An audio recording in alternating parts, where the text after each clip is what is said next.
Good morning. My name is Daniel Gorfine. I'm the Director of Financial Markets Policy and Legal Counsel at the Milken Institute. I'd like to welcome you all to Crowd Capital and Online Finance, where we will explore how the internet is disrupting finance and investment and increasingly challenging the status quo. A lot has changed from a year ago when we first presented this topic at Global Conference. Last year, many of you had maybe heard the term crowdfunding from your college-age kids. And beyond online discount brokers like Charles Schwab, the idea of the internet democratizing financial opportunity was still a rather novel one. Also last year, we talked a little bit about this Jobs Act legislation that was going to increase and create new investment opportunities. But that was going to require SEC action. Well, amazingly for Washington, D.C., the SEC has acted in a few places, and there are a few new capital access tools available. And as in other sectors where people and institutions are increasingly adopting internet solutions, we're seeing big banks, institutional investors, venture capitalists, angel investors, and the crowd invest in a broad range of investment opportunities on the internet. And individuals, startup businesses, impact investing projects, artists, entrepreneurs are all utilizing the internet to access capital. We have heard stories of companies like Pebble Watch raising millions of dollars on the internet and crowd-funded companies like Oculus being sold to Facebook for billions of dollars. We have seen venture capital models and syndicated investments in high-tech companies move to the internet, and we've seen local real estate opportunities made available to the public as well. We have watched as the NASDAQ and New York Stock Exchange have invested in technology platforms, and we have witnessed the exponential growth of online lending that is now providing billions of dollars to borrowers. Recognizing some of this growth, we've also watched as some large institutional investors have increasingly put money into this space. So I'm joined here today by an incredible panel that represents a broad range of innovative online finance models and also represents a perspective from a leading investor in the space. So with that, I want to start by asking all my panelists to briefly introduce themselves. But Slava, I'll start with you. You are the founder of Indiegogo, the world's largest crowdfunding platform. There are more than 7,000 active campaigns at any one time on your platform. Tell us a little bit about yourself and also the model. What was the problem that you saw or the opportunity in the market that you were hoping to take advantage of? That's more than an intro. But I'm Slava. I'm a co-founder, CEO of Indiegogo. In 2006, my two co-founders and I got together, and we were talking about our mutual frustration of trying to raise money using the internet. So Eric was on the board of a theater company. Danae was working with different filmmakers and entrepreneurs. She was a former investment banker. And the year prior, I started my own charity because my dad died of cancer, and I wanted to do something about it 10 years later. And it was just very frustrating. And at the time, if you think about it, 2006, the internet was already democratizing many things. The written word, video with YouTube, auctions with eBay, things were really getting exciting, but access to capital was all about knowing the right person, the gatekeeper, the VC, the banker, the government leader. Many of those people are at this conference. And we were just wondering, why is it that you have to know one of the 4,000 people at the Milken conference? Why not just have it be an open platform where anybody can raise money for any idea? It was a very naive concept. And we launched in 2008, and that was it. In case anybody is wondering about my sock decision, the reason I have those socks is it's actually precisely one of the reasons of how Indiegogo even got launched, which is part of the nonprofit. I actually created socks to be able to have it says "Cancer Sucks" on them. Those became part of the perks as part of the Indiegogo campaign, and yes, we continue to raise hundreds of thousands of dollars. Thank you. Naval, let me turn to you. You're the founder of AngelList, a site that began as a meeting space for investors and entrepreneurs, and now is offering companies and investors a number of new investment opportunities. To date, I think you estimate that about 2,000 startups have raised more than $200 million after connecting with investors on your site. So the same question to you. What was it that you saw in the marketplace that made you think that the venture capital and online investment space was ripe for disruption? Yeah, it's a couple of things. One is, as Slava pointed out, the incredible inefficiency of connecting entrepreneurs to capital. The internet inherently sort of removes information middlemen and makes information free and available. So we want it to be a gathering place to do that.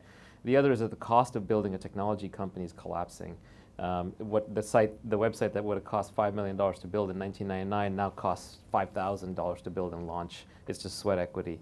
And the user base has gone from 30 million desktop computer users to 3 billion smartphone users coming around the corner. So the number of startups is exploding, and there needs to be a place to organize them all. So we have now about 150,000 startup profiles on the site, 25,000 investors. We have these syndicates where top angels lead and syndicate deals with people who follow them. And we're moving about $15 million in equity financing a month into these startups. And it's just getting bigger and bigger as the startup universe explodes. Great, thank you. And now, Peter, I'll turn to you. You're the founder of Ace Portal, which is partnering with the New York Stock Exchange. You're not necessarily trying to disrupt intermediaries, but rather certain processes. Tell us a little bit about what you were seeing in the markets. Sure. We came at it a little bit differently, and mostly because the core management team really has a background in investment banking. And so we looked at the institutional side of the market, which is growing pretty rapidly. It's a $900 billion plus market, new issue market, growing at a 15% compound annual growth rate. So a very, very large market opportunity.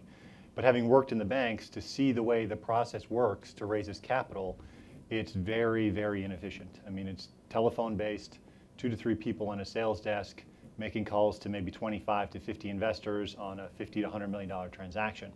And so it's very consolidated amongst very large investors who get, kind of looks at the deals over and over, while the investor universe is very, very large with over 30,000 qualified institutional buyers in the US. And so you have a very low hit rate on these transactions, a very low success rate, and very inefficient pricing. And so we wanted to basically set up an online system that allowed these investment banks to manage their transactions more efficiently, and through the use of technology, reach out to potentially thousands of investors on a transaction, so you can basically bring capital to these clients in a much more efficient manner. Great. And Ron, you're the president of Prosper, an online lending platform that has now provided more than $1 billion in loans to more than 93,000 people, at least the last I checked. Saw you looking and saying, I think that's now double.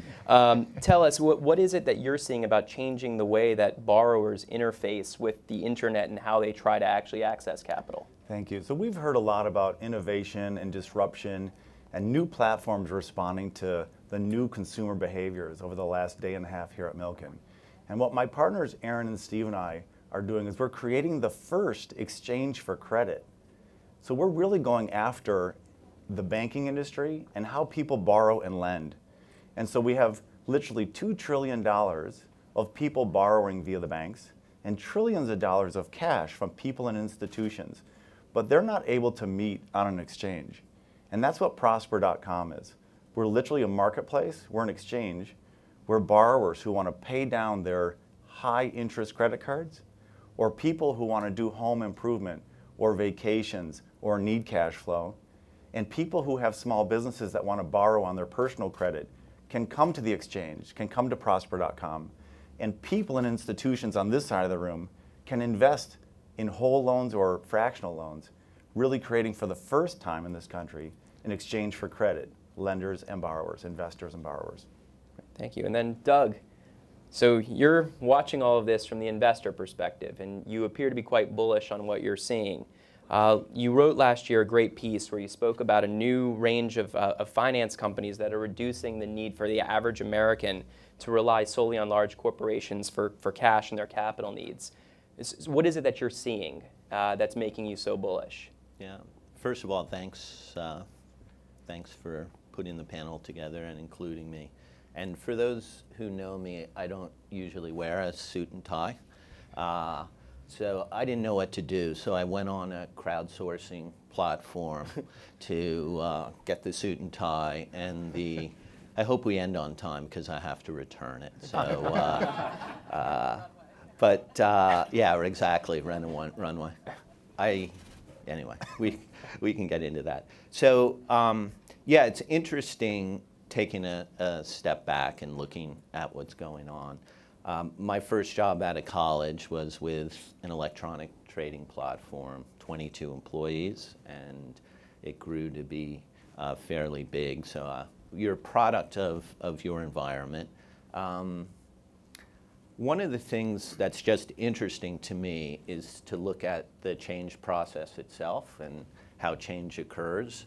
And one of the things that's quite interesting over time is change often takes much, much longer than people predict. But when it does happen, it happens much faster than people predict. So just one example I would say is communism. Everyone predicted that it was going to fall, that it was going to be bankrupt, that people were going to just take it down. It didn't happen. It didn't happen for years, and it began to, people almost lost hope that it was going to fall. And then one day we wake up, we turn on our TVs, and the Berlin Wall falls down. And within 60 days, the whole system basically collapsed. And I think what we're seeing in the capital markets in financial services is the same thing. It takes a long, long time for things to change. But when they do, they're happening quickly. And in this whole industry, they're happening exceptionally quickly in all asset classes. Certainly peer-to-peer lending with, what, last year, $3 billion maybe across the market. Disintermediating credit card debt, venture capital, charity, private offerings, public offerings. So we're looking at it from an investing point of view, certainly real estate and others. We're looking at it from an investor point of view that this is going to be much bigger than I still think anyone believes. It's not only going to be at the market level, so it's really exchanges, for lack of a better term, I think, that are on this panel and are out there. What we also see from an investor point of view is investing in the technology stack that has to be there above the exchanges and across the exchanges for this industry to really explode. So I want to pick up on that, and I want to talk a little bit about the role of the internet and changes in behavior. We've seen the internet disrupt other sectors, whether we're talking about Airbnb, looking at how Twitter is disrupting the social media space. And I want to think about how that applies in finance, and then also think about whether that will attract institutional investment as well through these types of platforms. So Ron, I want to start with you on that. I mean, what is it about consumer behavior that you're seeing, and how quick are they to adopt the internet as the new interface that they go to when they're looking for a loan?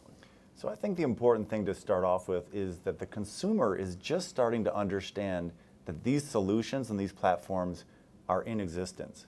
And that's why we're seeing such rapid, dramatic growth. We'll literally originate close to $100 million in loans from consumers this month. It took 8 years to get to $1 billion.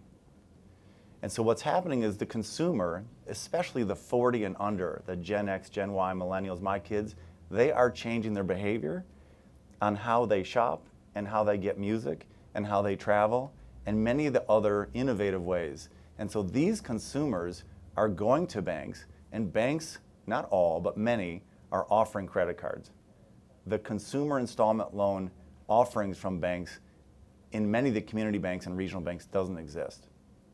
So banks are now introducing consumers and borrowers to us, where we're able to now in 2 or 3 or 4 days validate and verify the American consumer, get 500 pieces of data about their financial position, assign a rate and a rating in a 3 or 5 year loan, put it up on the marketplace, and find retail and institutional investors who are now comfortable investing and lending on the internet.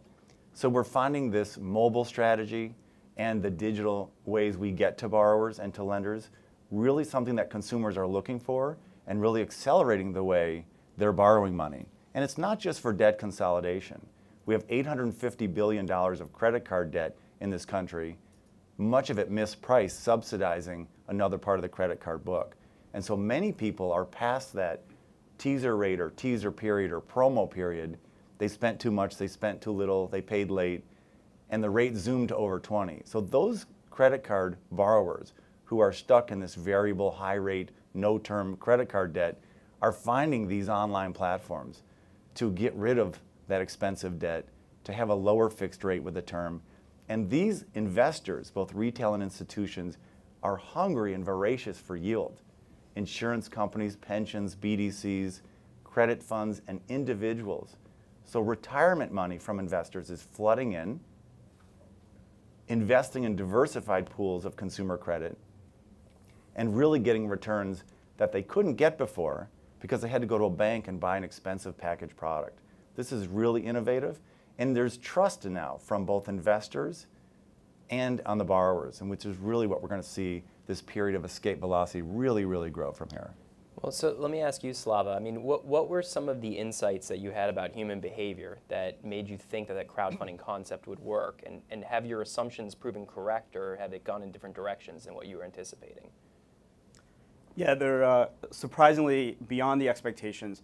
You know, we've always been bullish. If you look at it from a macro perspective, I think the 80s was all about desktop computing. The 90s was all about online commerce. The 2000s was all about social, and by the end of this decade, it'll be known as the decade of funding.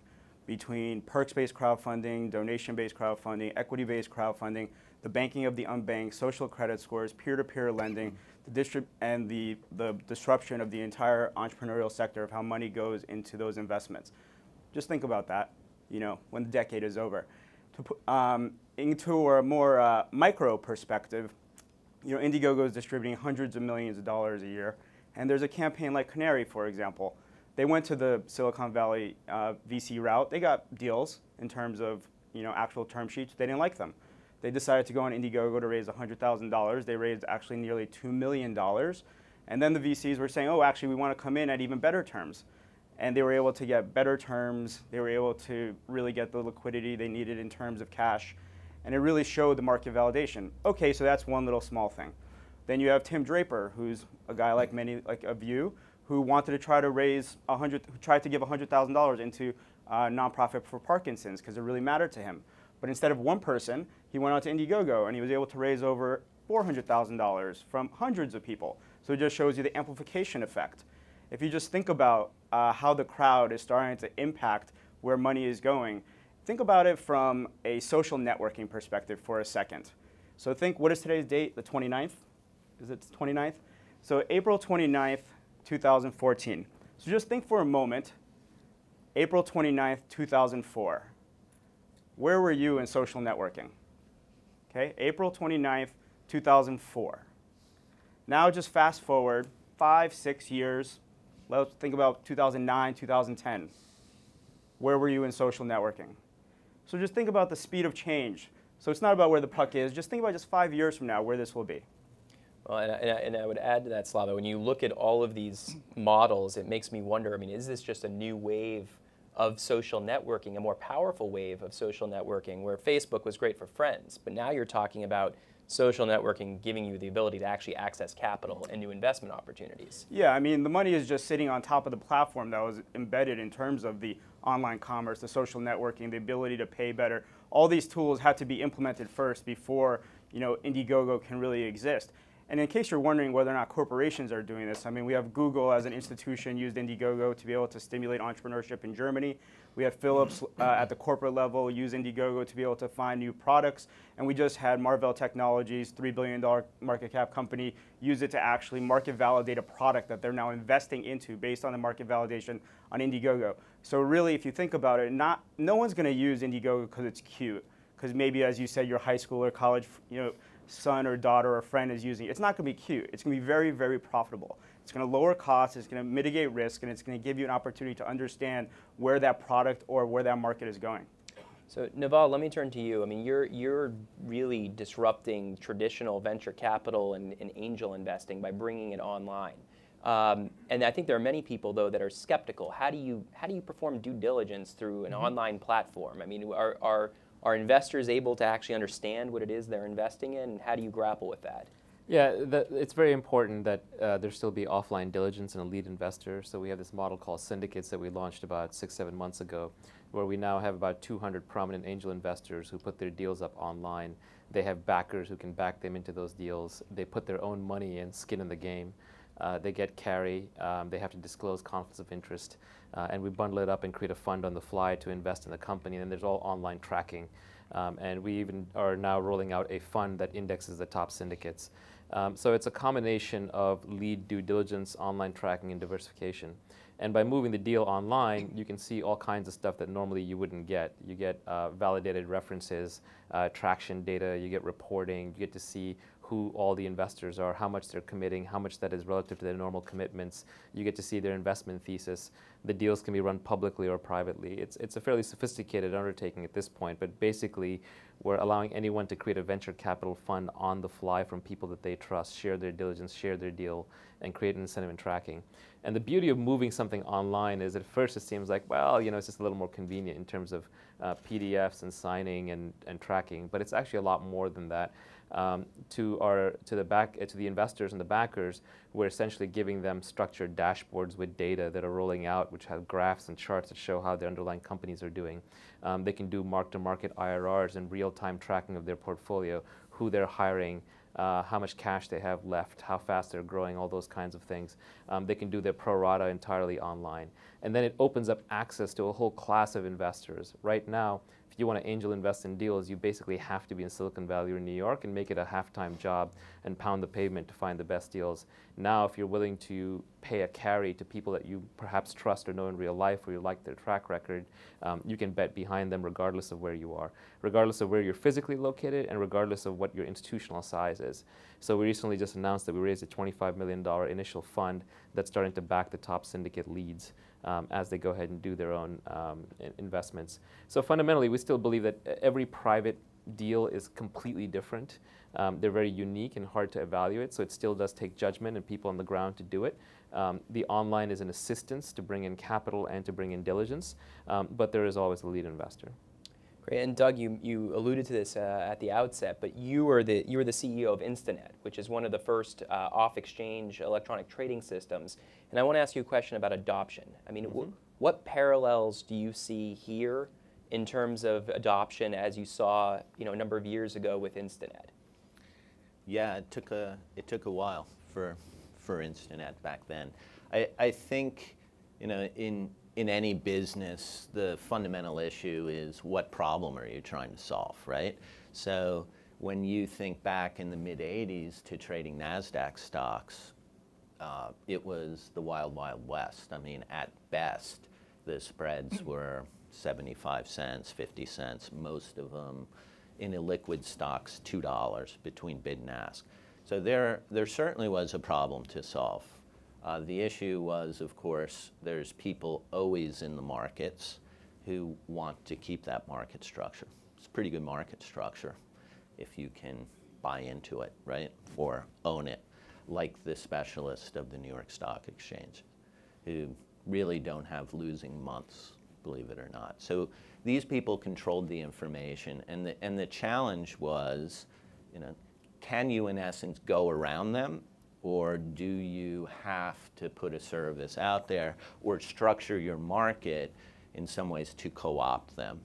And what we decided to do after, frankly, failing going around them was creating a market structure where the first big users of Instinet were the market makers themselves, because they found it an interesting way to lay off risk that they had. So if you bought a stock at 15 and were long 50,000 shares, you needed to try and figure out how to sell that as a profit, and Instinet provided that market within a market system. And then we expanded. So once there's enough liquidity in the system, we went out and got fund managers and retail investors to participate, and then it grew to trade, I don't know, 35% of all NASDAQ volume. So continue on this thread when we're talking about adoption and banging up against the status quo. Peter, I'll turn to you. I mean, you're looking to bring efficiency to private markets that have behaved in a certain way for a long time.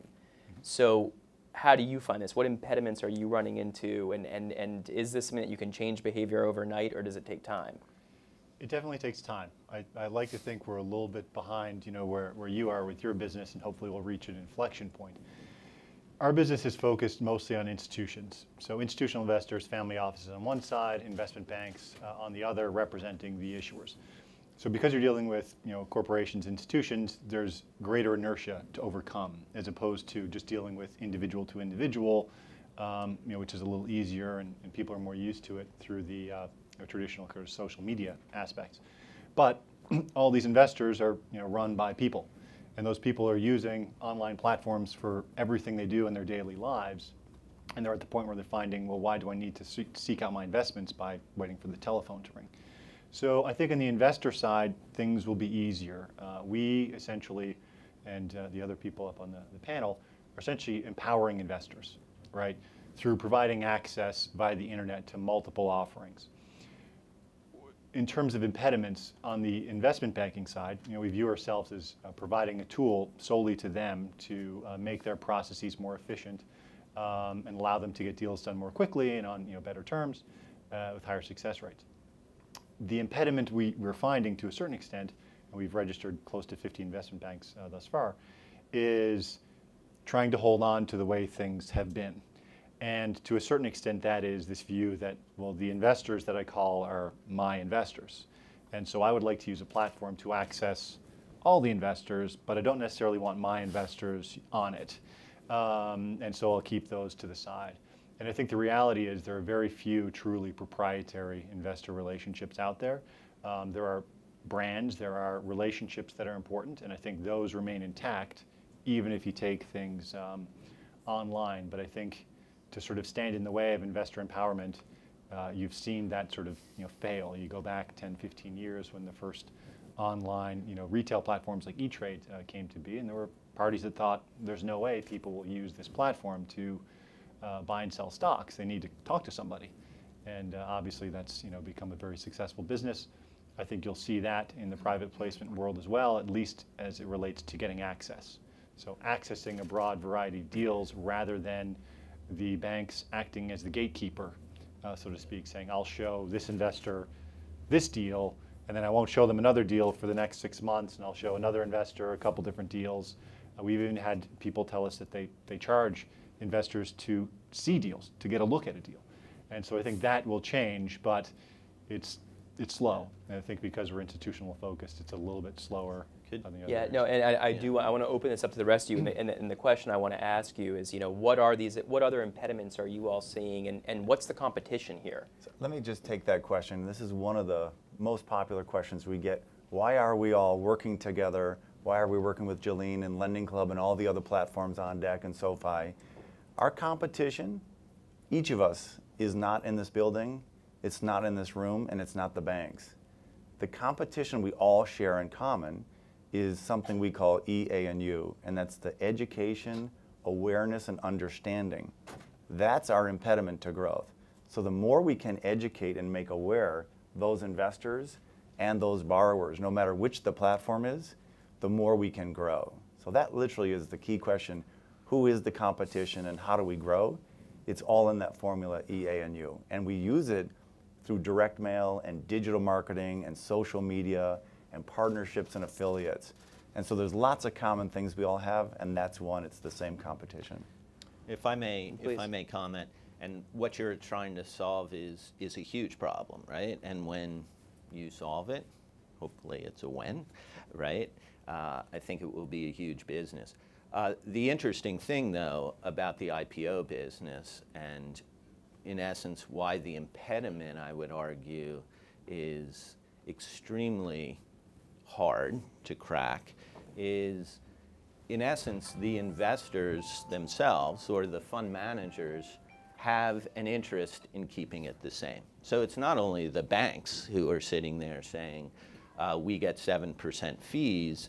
They love doling out discounted IPOs to their investors, right? So if the thing is priced at 15, the preferred investors get the stock at 15, it opens at 20, and then the retail investors come pouring in, of course. And that's been going on. That's timeless, right? But I mean, so the issue is the fund managers themselves are, I don't want to say, there's a symbiotic relationship, let's call it, between the investors and the investment banks. And that's just a really difficult nut to crack. I think it will be cracked, and hopefully you will do it. You? About what? Oh, I'm sorry, I didn't No, I didn't have a comment on that. Yeah, on the impediments, I'm okay to. Well, so let me actually direct. I don't really think about impediments. If I did, I wanted to launch Indiegogo. So this yeah, next... I would agree that the main impediment in all these things is just the way things are already done. And Yeah. people are used to the way things are already done. And so Exactly. it just takes time for there to be a transition, and it's slow and it's tough, and eventually it's a tidal wave. Like, you know, with AngelList, the things that keep us going is there are a lot more companies out there now. There are a lot more investors out there now. Everyone's an angel investor. Everyone's got a startup in their back pocket. So it helps to have a place to organize all of that. The venture capitalists have essentially retreated to Series B and C rounds. There are very few VCs who do seed and A rounds anymore. That just doesn't scale. So the number of investors that are required to track this number of companies is just increasing, and that trend is not going away because they're getting cheaper and cheaper to build. AngelList would have never worked 10 years ago because all the deals were private and secret. Now 95% of them are public, and the 5% that are in stealth mode are usually not the best ones. It's a trailing indicator, not a leading indicator. So the world is changing, but it takes time, and finance is all about trust and risk aversion. And so it's going to change the slowest in this sector, but it's a very profit-driven sector. So when you can show the numbers, like I think Prosper is on its way to showing the numbers, and Indigo is showing the numbers, and hopefully we're showing the numbers, once you can show the numbers, then the whole world shifts suddenly. Then you're going to have the opposite problem. These markets will be flooded with liquidity. They'll be awash with liquidity. And once consumer behavior changes, it doesn't go back. That's right, and the consumer behavior tends to be a generational change. It's the Right. kids growing up who are living on Twitter and Snapchat and Facebook and always on their phones. They're not going back to a world of telephones and Right. and no offense, but ties and kind of, you know, doing sorry, I forgot mine. I actually never wear one. But You want mine? Yeah, the kids are not going back to that world, right? Once they, for example, unless you live in Washington, D.C. fair enough. I mean, there's always a trailing indicator somewhere. I have a friend who calls D.C., Boston, New York, and Hollywood now the paper belt. Just like there was the rust belt, there's the paper belt. In any case, but if you look at how they're doing things, like even on AngelList, the most active money that flows through the system, it's not institutions backing angels, it's not backers backing angels, it's young up-and-coming entrepreneurs who have made a little bit of money. I mean, these are people who are like barely accredited. Maybe they're worth a couple of $1 million. They're taking their entire savings and they're throwing them startups because they know that if they get in 20 or 30 good startups, one of them will work out, and they're highly risk-prone at this age. They don't care. They're not really thinking about 401ks. So let me tell you, it's angels backing angels that makes AngelList work. This is a really important group, and we call them the Henrys.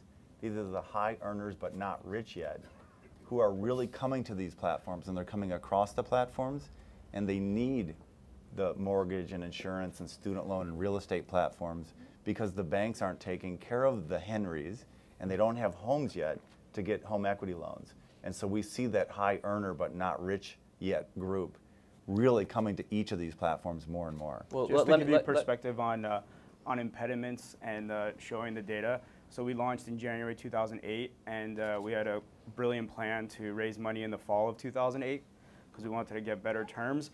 That didn't work out so well. The market crashed, and it was difficult to get money. We ended up bootstrapping the entire way through, all the way till 2011.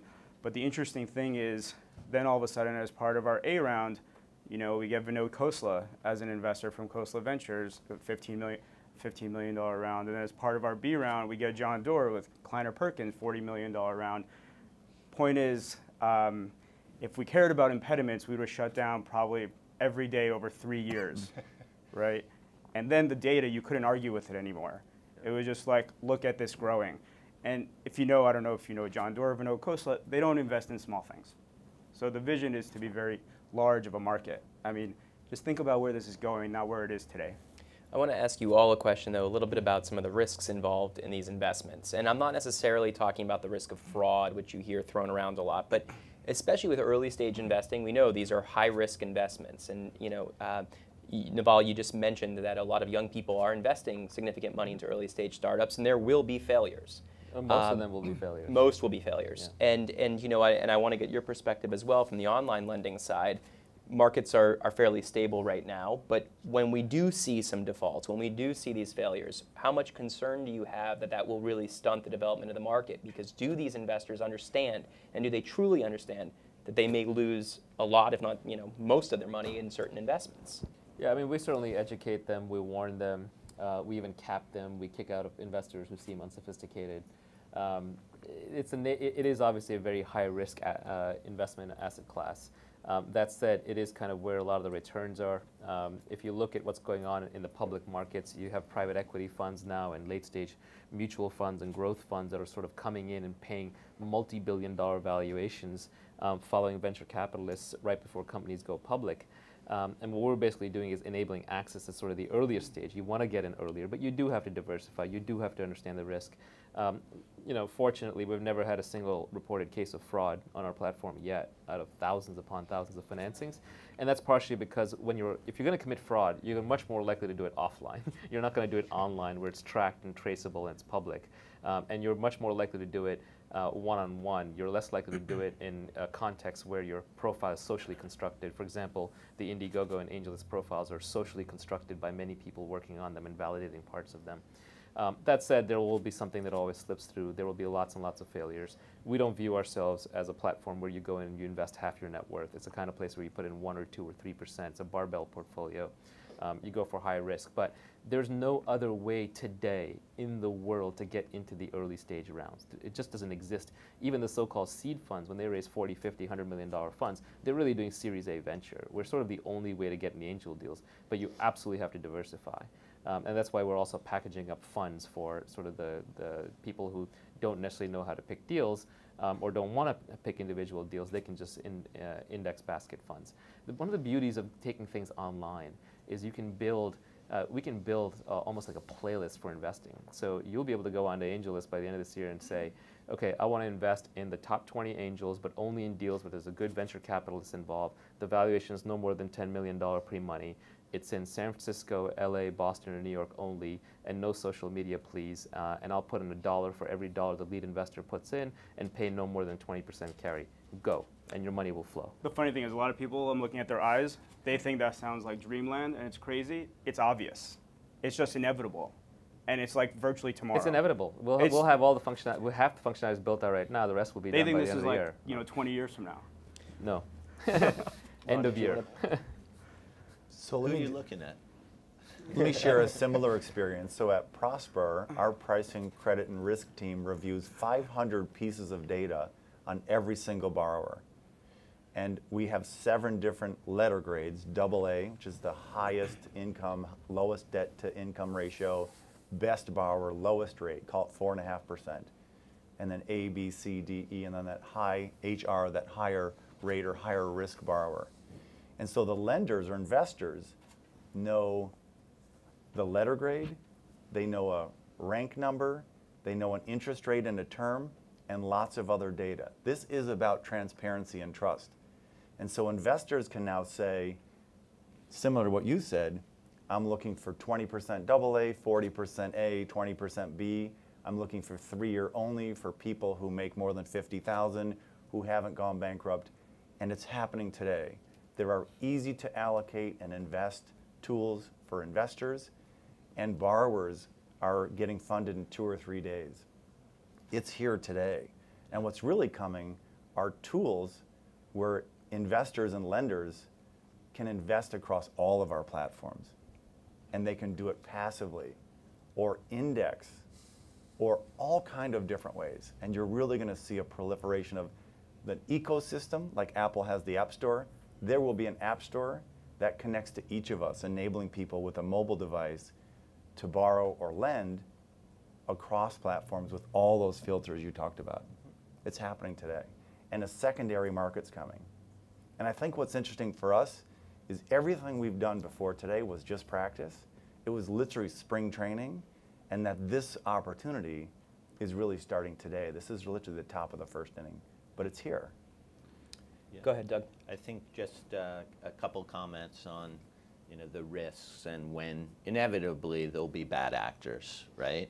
And what we know for a fact is that the big traditional players are down in Washington already, spooking people, saying how dangerous all of this is. And God knows they've never had problems with investors, right? So that's point number one. And actually, I experienced that firsthand at Instinet, and actually still have the arrows in my front, actually.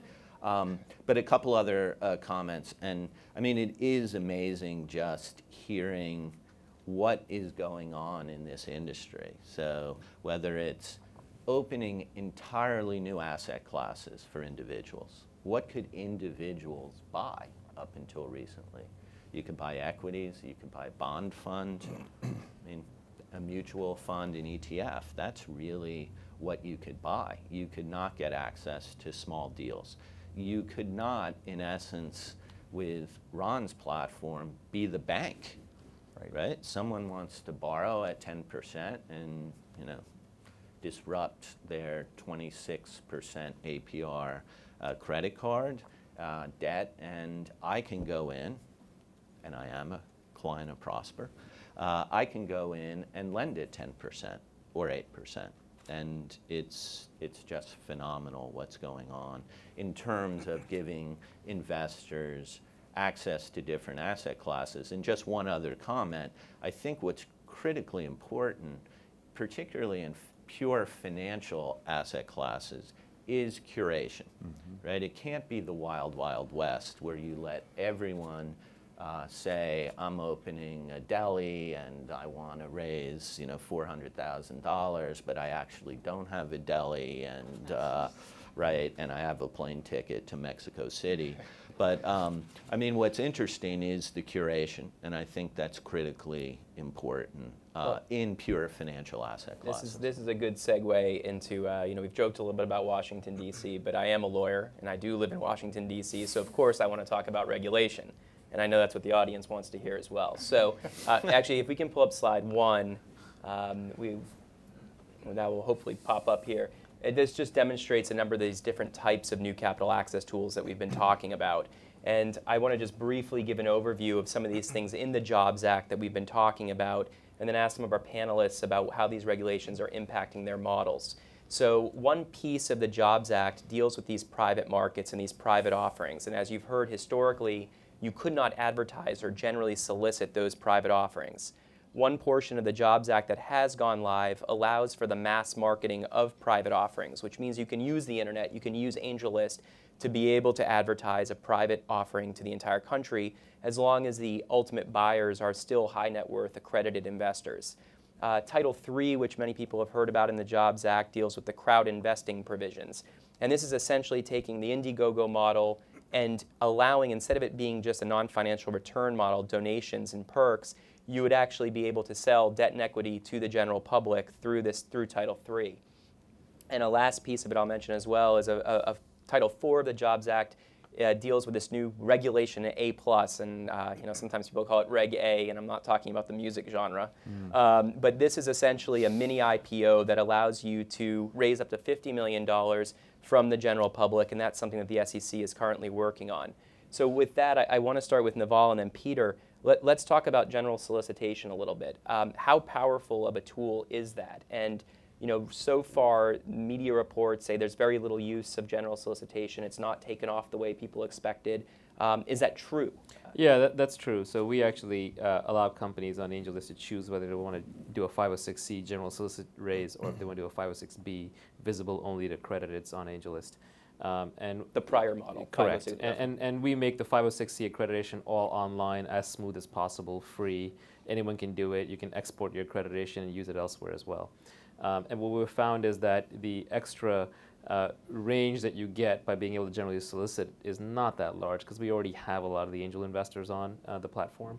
But what you do get is then you get a drop-off when it's actually time to collect the money, because a lot of wealthy individuals don't want to go through the full 506c accreditation process, which is still pretty onerous. And do you want to explain that a little bit as well? Yeah, you basically have to prove that their net worth is over $1 million free and clear.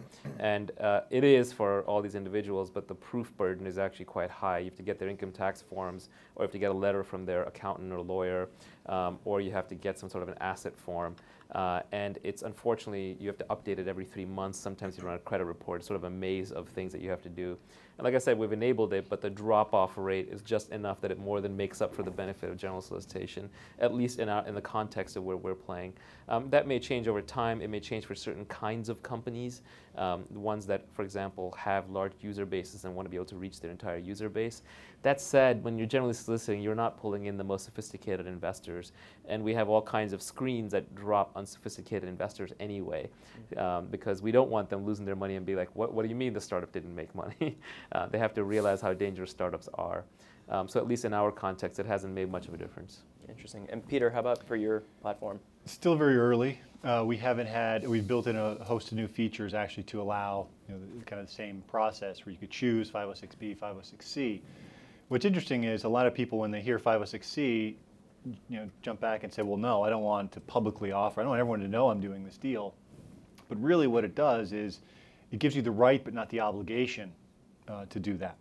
And so, people think it means you're going to be advertising your private placement on the side of a bus or in newspapers, which is kind of what people talk about all the time. But you could still do a 506C transaction in a confidential way with a non-disclosure agreement and everything in place. But what it allows you to do is use a platform and potentially reach investors with whom you don't have a substantive pre-existing relationship. And so I think over time people will use 506C in the institutional world just to avoid that. As long as they get comfortable that they don't need to have very significant disclosure requirements to the SEC, they'll use it, but it still won't be broadly marketed, at least not at first. So it's almost more comfort with email, whereas in the past you'd be afraid an email might get forwarded to a broader audience. Yes, I mean we see it as it allows us to do things like investor matching. So right now, if you were to do a 506B transaction on the site, it would be difficult to reach out proactively to investors you think might be interested if there wasn't that substantive pre-existing relationship. If you did a 506C transaction and there's investors on the site that have that type deal, that size deal in their preferences, you can actually match them up quite well. So you actually improve the efficiency without necessarily taking away some of the confidentiality that people are concerned about in what you would refer to as a public offering. All right, well, so we're talking about the internet, though, and democratizing financial opportunity, but with 506C, we're still talking about the world of accredited investors. So Slava, I want to turn to you. I mean, Title III of the Jobs Act holds this promise of crowd investing, allowing the general public to also participate in these types of earlier stage investments. The SEC has proposed rules, not yet finalized those rules. Where do you see things going there? Do these rules look like they will actually support that kind of an ecosystem, or is it not there yet? Yeah, so just to set a little bit of context, when we came up with the idea in 2006, we came up with a construct, a framework, which is we believe there's 4 reasons why anybody would fund anything in life. Not on Indiegogo, the name of Indiegogo didn't even exist yet, not on a website, but in life. Number 1 is because they care about the person or the cause. Often people call that a donation. We call that passion. Number 2, most of you probably paid for the shoes you're wearing. We call that perks. Number 3 is because people want to be part of something bigger than themselves. We call that participation. And number 4, people want profit. They want to give $1 and get $5 back. And we right away, we're like, okay, great. We're going to launch in January 2008 for those 4 Ps. And then very naive us had no idea about all these regulations. We reviewed it in 2007. Ooh, number 4, that's going to be a tough one. So let's not do number 4 right away. Hopefully one day we'll be able to do that. So we launched with the first 3, grew pretty rapidly, got investments, all that good stuff. We told investors, when will you be able to do number 4, they asked us. We're like, we have no idea, but we hope in the next 10 or 20 years these rules will change. Little did we know that within 4 years of launch, we would actually have our customer on stage with President Obama at the White House talking about the Jobs Act and signing it. So that was April 2012. Since then, people are saying, when are you going to do equity crowdfunding? When are you going to do equity crowdfunding? Because that's when Indiegogo will be interesting. Well, actually, we've grown well over 1,000% even since that signing actually happened. So independent of equity crowdfunding happening or not, the perks and donation-based model will be a multi-billion-dollar industry alone. Now, separate from that, there's no question that when number 4 happens, profit, that's going to be really exciting because there's some people that don't use Indiegogo or these platforms because they're like, hey, we only care about profit. These other 3 Ps, I don't need shoes, I don't care about donations, I don't care about participation, I just want profit. So no question, it's going to bring in an entire new wave of funders, which will be really exciting. Where are we at? I mean, it's tricky, right? Because you have an organization which is called the US government that is not usually in the business of innovation, right? They don't really get incentivized to be able to take on massive risk. But over here, you have Indiegogo and all these new innovative platforms that are trying to take you back almost to a pre-1933 Securities Act law, but with brand new 85 years later technology and innovation that changes the entire landscape. So anybody who has opinions, they're really just talking, right out of whatever, because no one actually has lived as part of the pre-1933 experience of what it was like with the actual combination, all the internet and technologies. So everybody just hypothesizes what it'll be like. But then people will say, well, what would it be like? Well, for the last 6.5 years, Indiegogo has been showing what it would be like without the profit portion.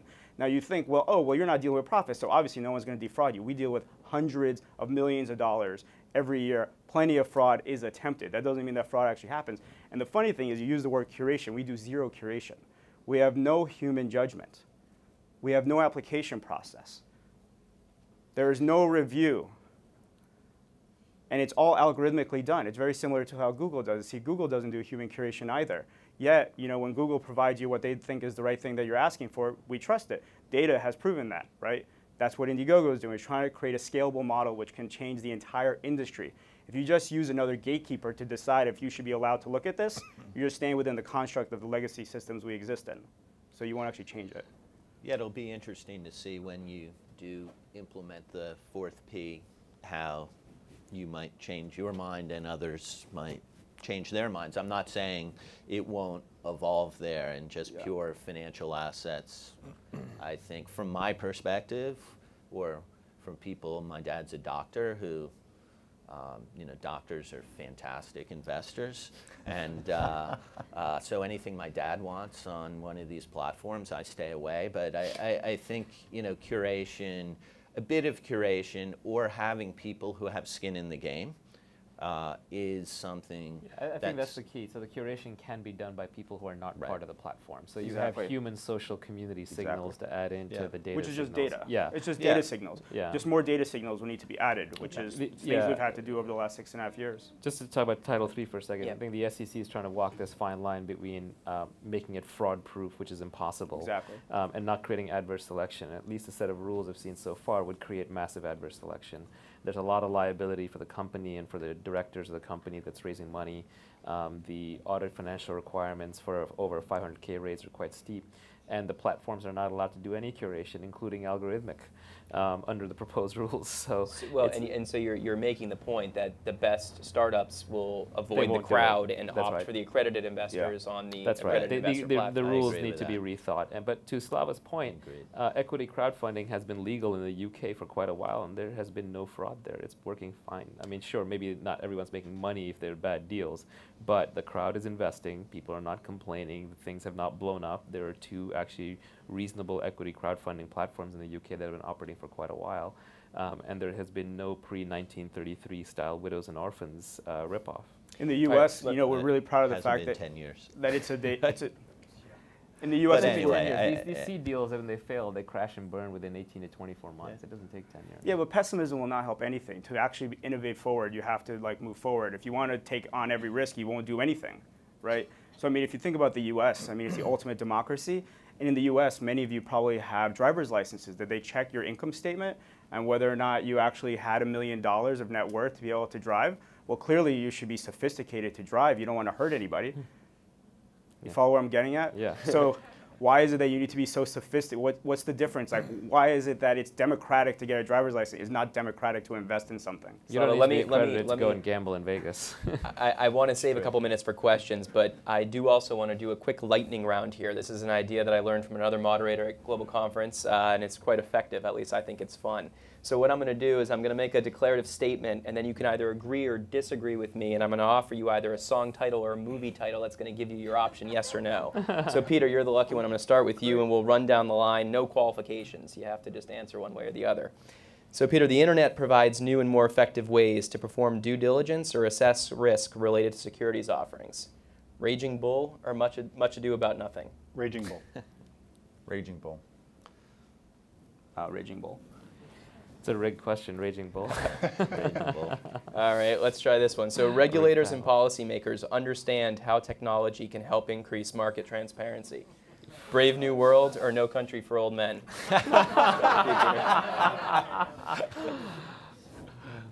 And yes, the SEC has access to this. Yeah, I'll go Brave New World. Is this taped? It is. Yeah.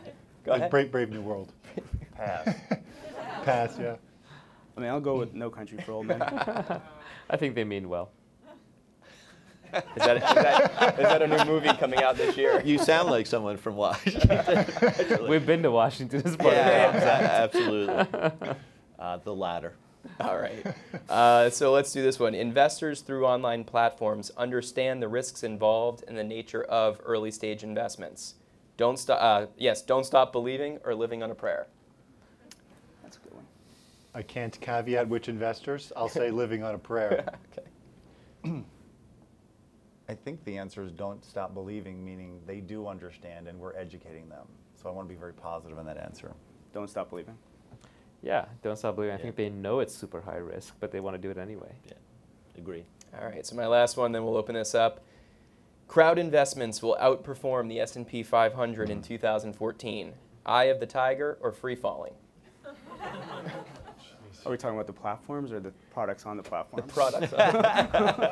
Exactly. All right, we'll turn it on. Doug, we'll start with you for this one. God. Outperform. Okay.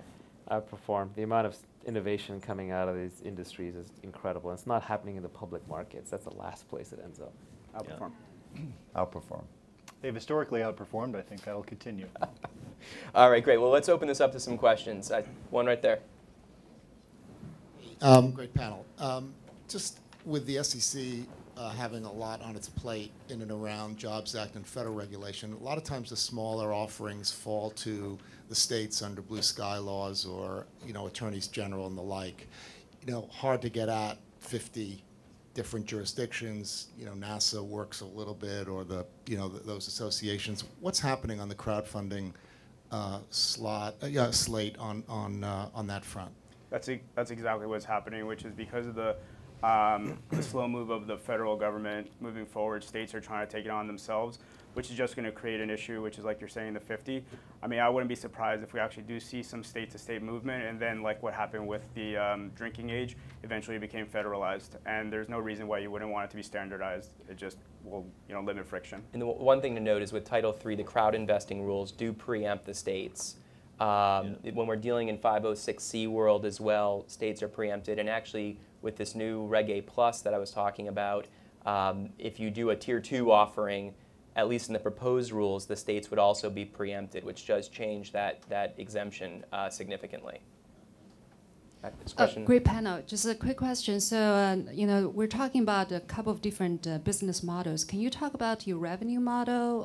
What actually drives your revenue? Is that the volume, the amount of assets you were able to attract, or your own performance? So for Prosper, there's a origination fee upfront to the borrower, and there's a service fee annual charged monthly to the investor. We charge a posting fee to the investment bank when they post a transaction, or they can offer or use a subscription model. And then we launch a private company platform later this year, which would be an ongoing kind of listing fee. We're free to use. If you get money, we get money. It's a platform fee. We have no listing fees or management fees, only performance fees. If the lead angels investments make money, we get a little piece of that. And we hope these platforms and others like them do well so we can make money from our clients if we're not disrupted by these panels. So it's kind of... I don't know if this mic works. I have a question. How did you guys finance your own businesses? Yeah, I told them I was bootstrapped for 3 years. Yeah, but you have VC money, right? So why No, we bootstrapped for 3 years. 3 of us used our own money for 3 years.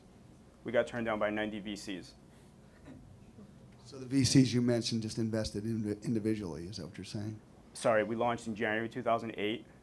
For 3 years, we bootstrapped because no one would give us any money. And then we started getting investors coming in as of 2011.